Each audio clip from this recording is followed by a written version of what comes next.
শুধু এখানে শেষ নয় রে বাবা। সাইয়েদনা আবু বকর বলেন, আল্লাহর নবী সফর করতে করতে ক্লান্ত হয়ে গেছে, আল্লাহর নবীর প্রচন্ড ক্ষুধা লেগেছে। নবীজি ডাক দিয়া বলে, আবু বকর আপনার কাছে কোনো খাবার দাবার আছে কিনা? সাইয়েদনা আবু বকর বলে, ওগো আল্লাহর নবী, খাবার দাবার যা এনেছিলাম সব শেষ হয়ে গেছে, কোনো পানি আছে কিনা?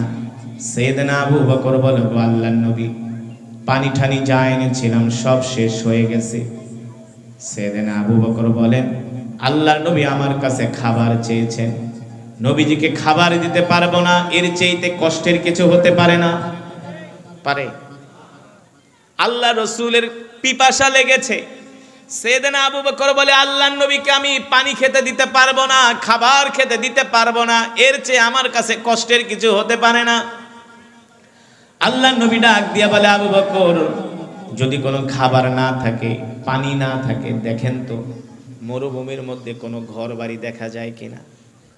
আমি চিন্তা করলাম, বিশাল এই মরুভূমি, কয়েকশো কিলোমিটারের মধ্যে কোনো বাড়িঘর নাই, এইখানে বাড়িঘর কোথায় পাবো? আল্লাহর নবী রাহমাতুল লিল আলামিন তার পবিত্র জবান মুবারক দিয়া এই কথা বলার সাথে সাথে সাইয়েদনা আবু বকর দেখেন মরুভূমির মধ্যে একটা ঘর দেখা যায়। কি দেখা যায়? একটা ঘর দেখা যায়। সাইয়েদনা আবু বকর আল্লাহর নবীকে ডাক দিয়ে বলে, ওগো নবীজি, ওই যে মরুভূমির মধ্যে একটা ঘর দেখা যায়। আল্লাহর নবী বলে, আবু বকর চলেন আমরা ওই বাড়িতে যাই বিশ্রাম নিব, ওই বাড়িতে যাই আমরা মেহমানদারি গ্রহণ করব। এবার আল্লাহর নবীকে হাত ধরে ধরে সাইয়েদনা আবু বকর রাদিয়াল্লাহু তাআলা আনহু ওই বাড়ির দিকে নিয়ে যাচ্ছেন। হাঁটতে হাঁটতে যখন বাড়ির সামনে গেলেন, যে দেখেন ঘরের ভিতর থেকে দরজা লাগানো। সাইয়েদনা আবু বকর ঘরের দরজার সামনে যায়া নক করলেন, ইফতাহিল বাব, ইফতাহিল বাব, দরজা খোলো, কে আছো ঘরের ভিতরে? একবার দুইবার তিনবার বলার পরে দরজা খোলে না। চতুর্থবার ঘর থেকে একটা মৃদু কণ্ঠে আওয়াজ আসলো, কে গো তোমরা কোত্থেকে আসছো? কি তোমাদের পরিচয়? বলে, আমরা মক্কা থেকে আসছি, মদিনায় যাব। জিনা মিনাল মক্কা ইলাল মদিনা, আমরা দুইজন মুসাফির তোমার বাড়িতে আসছি। শোনো, আমরা দুইজন পথিক, ঘরের দরজাটা খোলো, যদি তোমার ঘরে কোনো খাবার থাকে মুসাফিরদেরকে একটু মেহমানদারি করাও, মুসাফিরদেরকে একটু খাবার দাও। ভিতরে থেকে আওয়াজ আসলো, আনা ফাকিরুন জিদ্দান, নাহনু ফাকিরুন জিদ্দান, আমরা গরিব মানুষ, কোত্থেকে আমরা খাবার পাবো? হয়তোবা তোমরা আমার পরিচয় জানো না, আমাদের পরিচয় জানলে আমাদের কাছ থেকে তোমরা খাবার চাইতা না। আমার স্বামীর নাম হলো আবু মাবাদ, তিনি বকরি চড়ানোর জন্য মাঠে চলে গেছে। আমার নাম হলো উম্মে মাবাদ, আমাকে ঘরে রেখে গেছে। আমার স্বামী পানির যেই মশক সেটা সাথে নিয়ে গেছে, আসার সময় মরুভূমির কূপ থেকে পানি নিয়ে আসবি।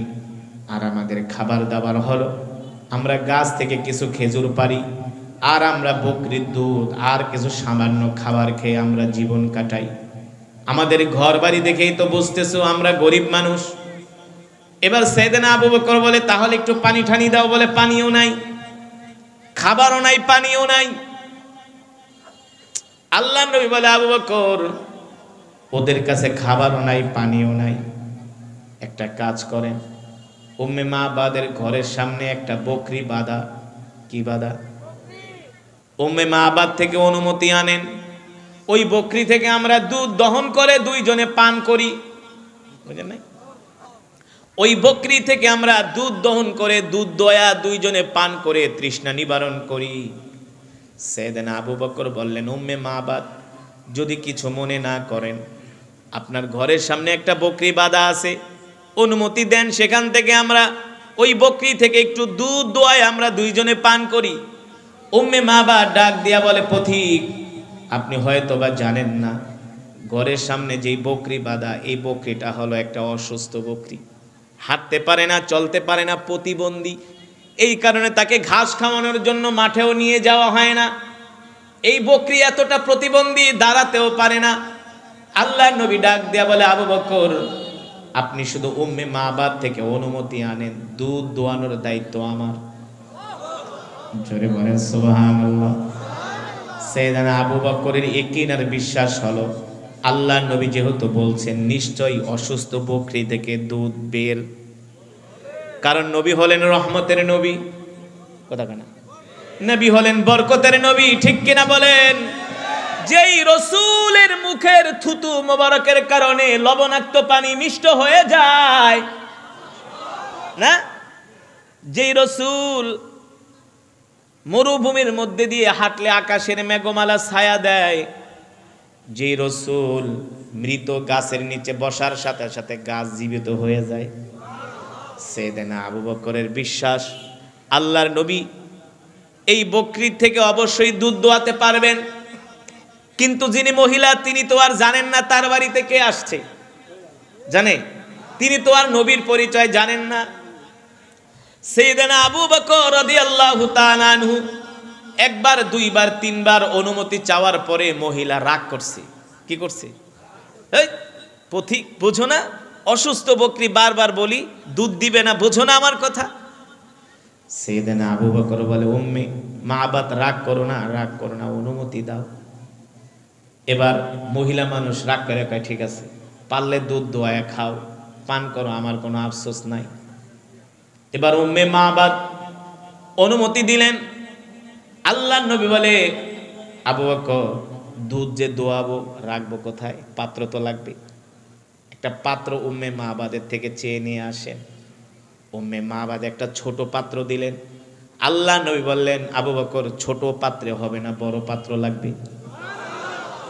মহিলা আরো রাগ করছে, কেমনি অসুস্থ বকরি দুধ দেয় না, আবার কয় বড় পাত্র। দেখি কে আসছে, এতবার জ্বালায় ডিস্টার্ব করে। উম্মে মাবাদ বলে, আমি যখন ঘরের দরজা খুললাম আর বাহিরের দিকে তাকাইলাম, আল্লাহি রব্বিল কাবা, রবের কাবার কসম খেয়ে বলি, আমি দেখি আমার বাড়ির উঠানে একজন যুবক দাঁড়ানো। আমি যুবকের চেহারার দিকে তাকাই আর চাঁদের দিকে, চাঁদের কথা মনে করি। আমি বারবার যুবকের চেহারার দিকে তাকাই আর চাঁদের কথা মনে করি। চাঁদ সুন্দর নাকি যুবক সুন্দর, চাঁদ সুন্দর নাকি যুবক সুন্দর? উম্মে মাবাদ বলে, আল্লাহি রব্বিল কাবা, রবের কাবার কসম খায়া বলি, চাঁদের চেয়েও এই যুবক সুন্দর। যুবকের চেহারা দেখার পরে আমি আমার আর দৃষ্টি ফিরাতে পারি না। যতই যুবকের দিকে তাকাই ততই যুবকের দিকে তাকায় থাকতে মন চায়, ততই যুবকের জন্য মায়া লাগে। সুবহানাল্লাহ বলে। এবার উম্মে মাবাদ ঘর থেকে বড় একটা পাত্র দিলেন। আল্লাহ নবী পাত্রটা হাতে নিয়ে ওই বকরির কাছে গেলেন। বকরির সামনে দাঁড়ানোর সাথে সাথে বকরিটা আল্লাহ নবীকে দেখা অসুস্থ বকরি সুস্থ হয়ে গেছে। আর আস্তে কোন সুবহানাল্লাহ। এবার বকরি আল্লাহ নবীকে সালাম দেয়, আসসালামু আলাইকা ইয়া রাসূলুল্লাহ। আল্লাহ নবী ডাক দেয়া বলে, বকরি সালাম দিলা কারণ কি? বকরি বলে, কেন সালাম দিব না? আপনি কি মনে করছেন আপনাকে আমি চিনি নাই? আপনি শুধু মানুষের নবী না, আপনি আমারও নবী। জোরে বলেন সুবহানাল্লাহ। ওগো আল্লাহর নবী, আমি ছিলাম অসুস্থ বকরি, আপনাকে দেখার সাথে সাথে আল্লাহ আমাকে সুস্থ করে দিছে। এবার অসুস্থ বকরি আল্লাহর নবীর দিকে হেঁটে হেঁটে আসতেছেন। আল্লাহর নবী বসছেন, বকরিটা এসে আল্লাহ রসুলের কানের সাথে তার মুখ লাগায়া এবার বকরি আল্লাহ রসুলের সাথে কথা বলতেছে। সব দৃশ্য উম্মে মাবাদ ঘর থেকে দেখতেছেন। বকরি কান্না করে আর বলে, ওগো নবীজি, এতদিন আমি অসুস্থ ছিলাম, আমার মালিক আমাকে খাবার দেয় না, মরুভূমিতে নিয়ে যায় না, আদর করে না। অসুস্থ হওয়ার কারণে আমি বাচ্চা দিতে পারি না, দুধ দিতে পারি না। আজকে আপনাকে দেখার পরে আল্লাহ আমাকে সুস্থ করে দিছে, আপনার বরকতে আল্লাহ আমাকে সুস্থ করে দিছে। আল্লাহু আকবার। এবার বকরি বলতেছেন, ওগো নবী, আপনি আমাকে দোয়া করে দেন আমি যাতে চিরজীবন সুস্থ থাকি। আল্লাহ নবী বকরিকে দোয়া করে দিলেন। নবীজি বকরিকে ডাক দিয়ে বলে, শোনো, আমি তোমার থেকে একটু দুধ দহন করব, দুধ দোয়াবো, তুমি কি অনুমতি দিবে কিনা? সুবহানাল্লাহ। এই কথা বলার সাথে সাথে বকরি তার দুইটা পা দুই দিকে দিয়ে স্তনটা বের করে দিছে। আল্লাহ নবী বিসমিল্লাহ বলে বকরির স্তনে হাত দেওয়ার সাথে সাথে স্তন দুধে ভরপুর হয়ে গেছে। জোরে বলেন সুবহানাল্লাহ। এবার বকরি ডাক দিয়া বলে, গো আল্লাহর নবী রাহমাতুল লিল আলামিন, তাড়াতাড়ি করে আমার থেকে দুধ দহন করেন, আমি আর দুধের ভার নিতে পারি না। আল্লাহর নবী এবার দুধ দহন করতেছে। দুধ দোয়াতে দোয়াতে একেবারে বিশাল পাত্র ভরে গেছে। এবার পাত্র ভরার পরে আল্লাহর নবী আবু বকরকে ডাক দেয়া বলে, আবু বকর আপনি পান করেন। সাইয়েদনা আবু বকর বলে, না আপনি আগে পান করেন। আল্লাহর নবী বলে, না আপনি আগে পান করেন। সাইয়েদনা আবু বকর বলে, না আপনি আগে পান করেন। আল্লাহর নবী সাইয়েদনা আবু বকরকে দুধ পান করালেন। এবার আল্লাহর নবী নিজে দুধ পান করলেন। জিজ্ঞেস করলেন, আবু বকর দেখেন তো দুধের অবস্থা কেমন?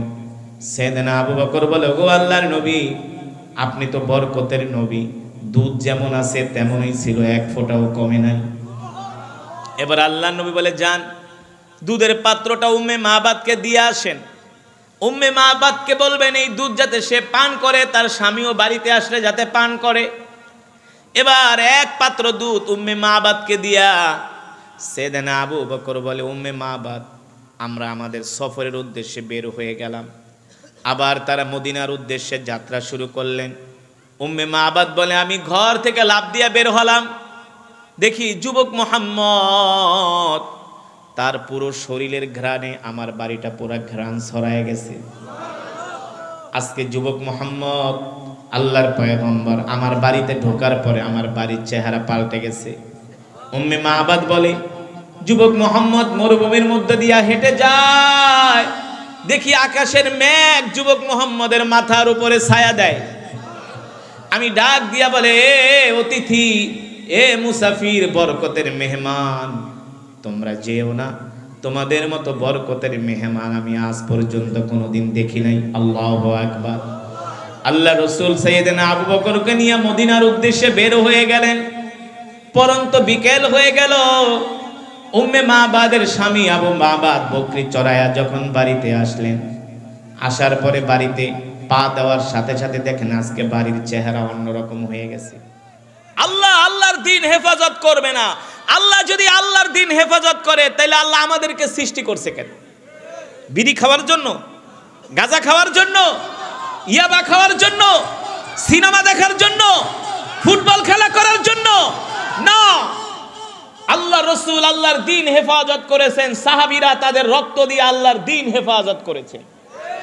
আমরা সেই বিশ্ব নবীর শিষ্য, আমরাও আমাদের রক্ত দিয়া, আমরাও আমাদের জান, আমাদের মাল দিয়া আল্লাহর জমিনে আমরা আল্লাহর দ্বীন হেফাজত করব। ঠিক কিনা বলেন? কে কে রাজি আছেন? হাত উঠে আল্লাহকে দেখান। লিল্লাহে তাকবীর, লিল্লাহে তাকবীর। আল কোরআনের আলো, আল হাদিসের আলো, তোমার নেতা আমার নেতা বিশ্ব নবী মুস্তাফা। মাশাআল্লাহ, হাত নামা। আল্লাহ কবুল করুন বলি আমিন। মুসলমান, এই দিন আল্লাহ রাসূল আমাদের কাছে আমানত দিয়ে গেছেন। এই দিন হেফাজত হবে কিসের মাধ্যমে? এই দিন হেফাজত হবে এই ওয়াজ মাহফিলের মাধ্যমে। আপনারা দিন শিখবেন, দিন মানবেন। এই যে কোরআনের কালেকশন আমি করি না ভাইজান, সরি, কালেকশন করার বক্তা আমি না, কালেকশন করার অন্য বক্তা আছে। আল্লাহর জমিনে আল্লাহর দিন হেফাজত করার জন্য আল্লাহ তাআলা পয়গম্বর পাঠিয়েছেন, আল্লাহ তাআলা নবী রাসূল পাঠিয়েছেন। আলেম ওলামারা তাদের জান দিয়া, তাদের মাল দিয়া তারা আল্লাহর জমিনে আল্লাহর দিন হেফাজত করতেছেন। ঠিক কিনা বলেন? আলেমরা যে জেল খেটেছেন কিসের জন্য? ক্ষমতার জন্য? কখনো নয়। যারা এই দেশে সরকার পরিচালনা করেছিলেন তারা হারাম একটা জিনিসকে তারা হালাল করার, অবৈধ জিনিসকে তারা বৈধতা দেওয়ার চেষ্টা করেছিলেন। ঠিক কিনা বলেন? অবৈধ জিনিসকে তারা বৈধতা দেওয়ার চেষ্টা করেছিলেন। ইসলামে ভাস্কর্য মূর্তি বানানো হারাম, তারা সেটাকে বৈধতা দিতে চেয়েছিলেন। ঠিক কিনা বলেন? যদি ভাস্কর্য আলেমরা সমর্থন করে তাহলে তো প্রতি মোড়ে মোড়ে ভাস্কর্য হবে। এতে করে আল্লাহর দ্বীন, যেই মূর্তির বিরুদ্ধে আল্লাহ রাসূল মক্কায় এসেছিলেন, ঠিক কিনা বলেন? সেই মূর্তিকেই কিছু মানুষ প্রতিষ্ঠা করতে চেয়েছিল। আলেম উলামারা সেই মূর্তির বিরুদ্ধে সোচ্চার হওয়ার কারণে, মূর্তির বিরুদ্ধে কথা বলার কারণে তাদেরকে জেলে যেতে হয়েছে। ঠিক না? তাদেরকে জেলে যেতে হয়েছে। সুতরাং আল্লাহর বান্দারা, আমরা জীবনে যতদিন বাঁচবো আমরা ইসলামের পক্ষে থাকব, দ্বীনের পক্ষে থাকব, ইনশাআল্লাহ। রাজি আছেন? আমরা 5 ওয়াক্ত নামাজ জামাতের সাথে আদায় করব, ইনশাআল্লাহ। রাজি আছেন? কয় ওয়াক্ত নামাজ? 5 ওয়াক্ত নামাজ। আল্লাহ রসুলের সুন্নাহগুলো আমরা মানব, আল্লাহ রসুলের সুন্নতগুলো আমরা খুঁজে খুঁজে আমাদের জীবনে বাস্তবায়িত করব, ইনশাআল্লাহ। আল্লাহ তাআলা আমাদের সকলকে তৌফিক দান করুন। এই মাহফিল, এই মাজমাকে আল্লাহ তাআলা কিয়ামত পর্যন্ত কবুল করুন বলে আমিন। আজকের এই মাহফিলকে আল্লাহ তাআলা নাজাতের জারিয়া হিসাবে কবুল করুন বলে আমিন। আজ থেকে 5 ওয়াক্ত নামাজ পড়বেন তো? কে কে পড়বেন না হাত ওঠান। আমি কি বলেছি? কে কে পড়বেন না? জজবাত কি সাথ মাগার হুশ রাখনা চাহিয়ে, জজবার সাথে হুশও থাকতে হবে। ঠিক কিনা বলেন? কে কে 5 ওয়াক্ত নামাজ পড়বেন হাত উঠে আল্লাহকে দেখান। লিল্লাহে তাকবীর। হাত সোজা করেন, এভাবে করেন, বলেন আল্লাহ। আরো জোরে বলেন আল্লাহ। ওয়াদা করলাম আর কোনোদিন নামাজ ছেড়ে দিব না, নামাজ ছেড়ে দিব না। আল্লাহ আমাদের কবুল করে নেন।